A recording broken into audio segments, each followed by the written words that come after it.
नमस्कार, मेरा नाम आलोक है। आप लाइव स्ट्रीज देख रहे हैं। हमारे साथ बिहार के वरिष्ठ पत्रकार अरुण पांडे जी हैं। हम बात करेंगे रुपौली उपचुनाव को लेकर। प्रचार प्रसार खत्म हो चुका है और कल वोटिंग होनी है। तेजस्वी यादव ने भी प्रचार प्रसार किया, नीतीश कुमार ने भी प्रचार प्रसार किया। क्या रहता है वहाँ का माहौल थोड़ा अलग है क्योंकि वहाँ पर 3 लोग खड़े हैं, त्रिकोणीय मुकाबला है। नहीं, जिस तरह से पूर्णिया लोकसभा सीट को लेकर त्रिकोणीय मुकाबला था, रुपौली की सीट तो खाली हुई है बीमा भारती के इस्तीफे से, और 3 बार जदयू की एमएलए रही हैं बीमा भारती। एक बार निर्दलीय भी जीती, एक बार निर्दलीय, एक बार राजद, 5 बार एमएलए रही हैं। और अब इस बार की त्रिकोणीय लड़ाई आपने ठीक ही कहा। एक और जहां फिर राजद ने भरोसा किया बीमा भारती का, हालांकि लोकसभा के चुनाव में तो बहुत करारी हार हुई थी। और उधर जब बीमा भारती आ गई हैं इधर राजद में, तो जदयू ने नीतीश कुमार ने वहाँ कलाधर मंडल को कैंडिडेट बनाया है, जो भी निर्दलीय लड़ चुके हैं। और एक वहाँ शंकर सिंह हैं, जो एक बार वो भी वहाँ से चुनाव लड़ चुके हैं। देखिए वो हाँ जीते भी हैं। और वो इलाका है गंगोता बहुल इलाका कहते हैं उसको। अब शंकर सिंह यदि वहाँ खड़े हो गए हैं तो एक तो अगले पिछले की लड़ाई की भी नौबत हो गई। अब दूसरा गंगोता जाति का वोट भी बंटना तय है। एक और जहाँ कलाधर मंडल है वहाँ बीमा भारती हैं। अब इस बार जो सबसे बड़ी बात है कि राजद का जो यूएसपी है उसका वोट बैंक एम बाई का क्या होगा। लोकसभा के चुनाव में तो पप्पू यादव को एम बाई ने साथ दिया, बाजी मार ली। इस बार क्या होगा। जो मेरी खबर है कि पप्पू यादव इस बार वहाँ सक्रिय नहीं हैं, भले ही उन्होंने सपोर्ट करने की बात की है कि हम कांग्रेस में हैं, तो हम विचारधारा के साथ तो कांग्रेस है, कांग्रेस महागठबंधन में है, राजद के साथ है। तो कुल मिला करके एक तरह से कहिए परोक्ष समर्थन की ही बात की है। और वहाँ एक जनमानस में जो मेरी खबर है ये कि राजद का जो कोर वोटर्स हैं, यादव और मुसलमान, उनकी ओर से मैसेज था पप्पू यादव को कि आपका तो हमने साथ दिया, इस चुनाव में यदि आप कुछ और करेंगे तो जदयू की जीत हो जाएगी, नीतीश कुमार जीत जाएंगे। और आप जैसा बताते हैं कि हम कांग्रेस के साथ हैं, एनडीए के खिलाफ हैं। यही कारण है कि पप्पू यादव ने इस बार के उपचुनाव में जो उन्हीं की कंस्टिट्यूंसी में हो रहा है, ये तो कल्पना भी नहीं की जाए। हालांकि देखिए राजनीति में कोई दोस्ती और दुश्मनी अस्थायी होती नहीं है। इन चंद दिन पहले जिस लोकसभा के चुनाव में बीमा भारती प्रतिद्वंदी थी, तो अभी इस चुनाव में उनको जिताना चाहेंगे क्या। यदि हाँ भी माने, पप्पू तो नहीं चाहेंगे बीमा भारती जीते, नहीं जीतेंगे।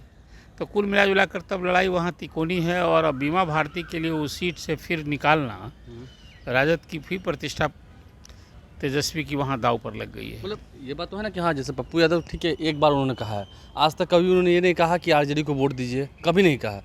तो उनके जो समर्थक है, जो उनके आसपास के लोग हैं, जो वहाँ उनको मानने वाले लोग हैं, वो तो इशारा समझ रहे हैं। नहीं, देखिए जो अब राजद के वोटर्स हैं, राजद के जो समर्थक हैं, इस चुनाव में क्या करेंगे। लोकसभा के चुनाव तो उनके पास विकल्प पप्पू यादव थे, लेकिन विधानसभा के चुनाव में उनके साथ क्या विकल्प है। क्या वो जो लालू के वोटर्स हैं, लालू के समर्थक हैं, वो किसका साथ देंगे। स्वाभाविक रूप से कोई दूसरा विकल्प नहीं है, वो बीमा भारती को सपोर्ट मिलना है। इसलिए बीमा भारती की स्थिति मुझे लगता है कि लोकसभा के चुनाव में जो रही थी, निश्चित तो थोड़ी स्थिति अच्छी देखने को मिलेगी। लेकिन बात है यहाँ पर जेडीयू को टक्कर देने की, एनडीए को, क्योंकि चिराग पासवान भी उनके साथ हैं, कलाधर मंडल के साथ सम्राट चौधरी गए, सभी लोगों ने प्रचार किया, वहाँ लेशी सिंह मोर्चा संभाले हुए हैं। तो इसीलिए तो मैंने आपसे कहा कि भाई बीमा भारती वहाँ 3 बार जदयू की एमएलए रही हैं, तो इसलिए नीतीश कुमार की प्रतिष्ठा वहाँ दाव पर है। अब वो देखिए कल जनादेश, तो कल मतदान होना है, उसके पहले कोई रिजल्ट कहना कि आखिर ऊँट किस करवट बैठेगा, ये तो 13 को ही पता चलेगा। ये 13 को ही पता चलेगा। लेकिन फिलहाल ये कह सकते हैं कि लड़ाई तिकोनी है और कड़ा संघर्ष है। इसमें नीतीश कुमार की भी प्रतिष्ठा दाव पर है और तेजस्वी की भी प्रतिष्ठा दाव पर है। अब नतीजा आने दीजिए, देखना होगा। देखिए एक और मुद्दा हम इसमें ले लेते हैं, जो अपराध की बात हो रही है, जंगल राज की बात हो रही है। तेजस्वी यादव इन दिनों खूब क्राइम बुलेटिन जारी कर रहे हैं, अपराध की बातें कर रहे हैं। बात तो सही है कि आपराधिक घटनाएं बढ़ी हैं। देखिए इसको कौन इनकार करेगा। अब तो सत्ता पक्ष में बैठे लोग भी इसको मान रहे हैं कि हाँ, हाल के दिनों में अपराध की घटनाएं बढ़ेंगी। लेकिन सिर्फ ये चिंता का विषय नहीं है, ये नियंत्रण कैसे होगा, ये विषय सबसे गंभीर है। मैं देखा कि तेजस्वी यादव ने जब आईना दिखाया, अपराध की 40 से अधिक घटनाओं को एक जगह समेकित कर उल्लेख करते हुए सवाल उठाया कि लोग जंगल राज की बात करते थे, आज क्या ये मंगल राज है। बिहार सरकार के साथ उन्होंने केंद्र सरकार को भी तेजस्वी ने घेरा।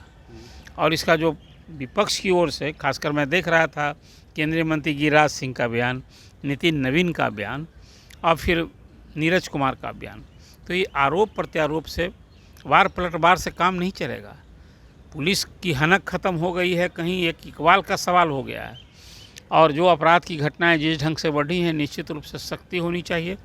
आखिर अब तक 6 महीने हो गए, अभी तक मुख्यमंत्री ने लॉ एंड ऑर्डर को लेकर अलग से कोई समीक्षात्मक बैठक नहीं की। पिछले दिनों जब बैठक भी करते थे तो उसमें शराबबंदी मुख्य मुद्दा हुआ करता था, लेकिन आज ज़रूरत है कानून व्यवस्था को लेकर समीक्षा करने की, फिर स्पीडी ट्रायल करने की, पुलिसिंग बढ़ाने की। और वो जो अभी तक कहा करते हैं कि स्थिति सुधरी, तो अब लोग देर शाम तक अकेले घूमते हैं, वो स्थिति धीरे धीरे कहीं ना कहीं लोगों में अपराधियों का खौफ होने लगा है। इस स्थिति को समय रहते कंट्रोल करना चाहिए, नहीं तो जो लोग जंगल राज की, ये बिहार के लिए बड़ा नुकसान होगा। लोग अमन चैन चाहते हैं और राज्य सरकार की मौलिक राजनीति हो रही है। मैं देखता हूं कि बिहार के 2 उप मुख्यमंत्री हैं, वो जवान की बोली की गोली चला रहे हैं। इससे अपराध रुकेगा क्या? आपने कानून बनाया था बजट सत्र में कि बालू माफिया, शराब माफिया और ज़मीन माफिया पर कार्रवाई होगी, पुलिस को अधिक अधिकार दिए थे, प्रशासन को अधिकार दिया था। क्या हो रहा है? अपराध थमने का नाम नहीं ले रहा है। देखिए, कुछ तो जो रूटीन क्राइम है वो तो अपराध मुक्त समाज नहीं हो सकता है। वो तो कुछ लोग ऐसी मानसिकता के होते हैं, लेकिन जिस ढंग से संगठित अपराध हो रहा है उसको तो रोकना होगा। आपको लगता है कि अब विधानसभा का सत्र भी होना है, मानसून सत्र, इसमें हंगामा होना है इस मुद्दे को लेकर? ये विपक्ष इसको नहीं उठाएगा तो और कौन सा मुद्दा उठाएगा? राज्य सरकार का जहाँ मौलिक दायित्व है लोगों के जान माल की हिफाजत करना, और ये जब सत्ता पक्ष के लोग भी मान रहे हैं कि कानून व्यवस्था में गिरावट आई है, तो इसको तो रोकना समय रहते रोकना चाहिए। मुझे लगता है कि भट्टी साहब को जिस अरमान से बिहार का डीजीपी बनाए, उनको भी जलवा दिखाना चाहिए। प्रारंभ में आते ही उन्होंने कहा था कि अपराधियों में पुलिस का भय होना चाहिए।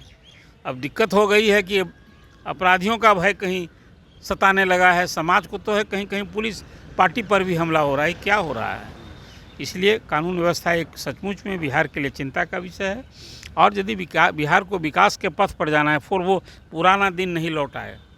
ये नीतीश कुमार के लिए भी चुनौती है। और प्रारंभ का जो उनका फर्स्ट 5 ईयर्स था 2005 से 10 का, वो स्थिति जो एक भरोसा किया था, लोगों ने बदलाव महसूस किया था, सकारात्मक बदलाव आया था, लेकिन ये कानून व्यवस्था में गिरावट और अपराधियों का बेखौफ होना, बिहार में खौफ का माहौल बनना, ये सचमुच चिंता का विषय है। सचमुच चिंता का विषय है। अरुण पांडे जी हमारे साथ थे। क्या कुछ उन्होंने बताया है।